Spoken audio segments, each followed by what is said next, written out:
So let's go ahead and start with that breaking news this morning. As I said, it does look like Hollywood is heading to their first industry-wide strike in 63 years. So SAG-AFTRA, that's the actors union, said at nearly 1 a.m. Pacific time on Thursday that negotiations with Hollywood studios over a new contract had collapsed. Their negotiating board has unanimously voted to recommend a strike.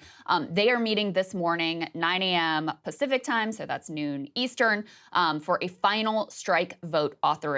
So it looks like the actors are going to join the writers who have already been out on strike for about 3 months. This is a huge deal in terms of the, entertainment industry, and also really a sign of the times in terms of increasing labor agitation, increasing labor militancy. As I said, it was back in Marilyn Monroe's heyday was the last time that you had this kind of an industry-wide shutdown. This also comes, Saagar, amid some comments that were made by an anonymous studio head to Deadline magazine. That they sort of gave up the game here in terms of their plan. As I said, the writers have been out on strike already for quite a while, and those are people who are probably starting to struggle in terms of paying their rent. And this anonymous studio executive said that's actually their plan. Quote, "The end game is to allow things to drag on until union members start losing their apartments and losing their houses." Deadline also spoke with other unnamed insider sources that confirmed the studio's approach. So pretty fascinating developments here. And, one of the key issues for writers as well that we have been tracking is they're very concerned about how AI is going to impact their industry because, if you have AI like generating first drafts and then bringing in writers to touch them up and mess around at the edges with them, obviously you would need a lot fewer writers and there would be a lot less work. But, those pieces also just pay and other conditions have been central to the bargaining. So it does look like we are headed to a Hollywood-wide shutdown this morning. Oh, it's a historic event. Fun fact, as my memory was piqued and I just confirmed it, the last time that the writers and the actors were all on strike at the same time, a man named Ronald Reagan was the president of the Screen Actors Guild and was actually the head of the SAG union whenever they were negotiating for new contract terms. And that actually had to do with residuals in terms of release, the rise of television. So not that, history really does rhyme and kind of repeat itself in this way. As you said, I believe that one of the big mistakes that was made here was that they tried to play the actors and the writers against each other. And they've seen now a huge alliance with so many of the actors also who are really moonlighting and often act as both, be treated and played against each other to make them align and say, look, with the revolution of streaming, with AI and post-COVID, the explosion of all of this content, we have to reclaim some sort of ownership and different payment model when the studios are going to be specifically doing something completely different than was originally agreed upon. I really think about HBO Max, or quote Max, I guess as it's known now. Yeah, what the hell is up with that? Yeah, that's a whole other conversation. Horrible branding. Yeah, horrible branding. That sounds like Cinemax. Let's not take HBO. Anyway. Let's take the best prestige TV name in all of history and just ditch it for no apparent reason. That's a whole other interesting thing. But this actually happened during the pandemic. It was pretty interesting. So Christopher Nolan and all of these other people had signed deals with Warner Brothers Studios to have their movies distributed in the theaters. The reason that they did that was because obviously the theater was the desired venue that they wanted their movie to go out. What they didn't realize, though, is that during the pandemic, that HBO Max, I believe Jason Kilar was his name at the time, who was the head of the organization, was like, yeah, because of COVID, we're just all going to release it on streaming. And they were like, well, hold on a second. They're like, I signed up to be the #1 studio in Hollywood.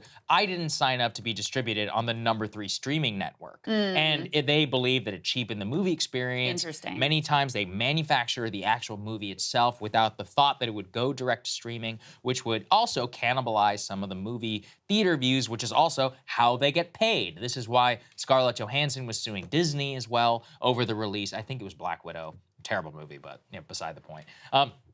The thing is that compensation, the way and the structure of all these deals matters for the actors, for the writers. When you have so much of this power in the studio, being able to shift things around and say, nope, we're just going to release it on streaming. It's like, well, yeah, but if all the deals are negotiated on ticket prices and all this stuff, there's not just the actors, the people who work on the film, agents, camera guys, like all this stuff. So much of their compensation can depend on performance and things that they had never considered. So ultimately, this really is about technology and about the future, just like the last Screen Actor strike that happened in 1960. That is exactly right. And just to read you a little bit of how the actors are describing their demands, this is from the New York Times.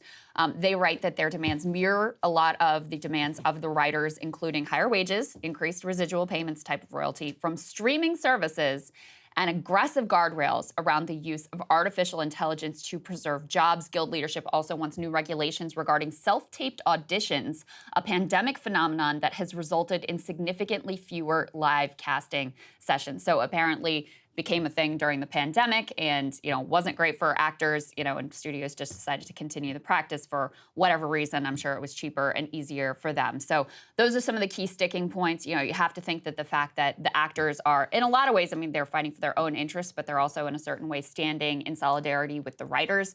To think that that gives the writers a lot more leverage here as well, because nothing's going to happen in Hollywood until this gets resolved. So it's quite an interesting development, quite significant. It's personally a tragedy, just because so much prestige content is now effectively going to be on hold. All of our favorite shows basically going to be pushed back for, possibly even years. I believe even we have to wait even longer for the new Avatar movie. Can you believe that? Yeah.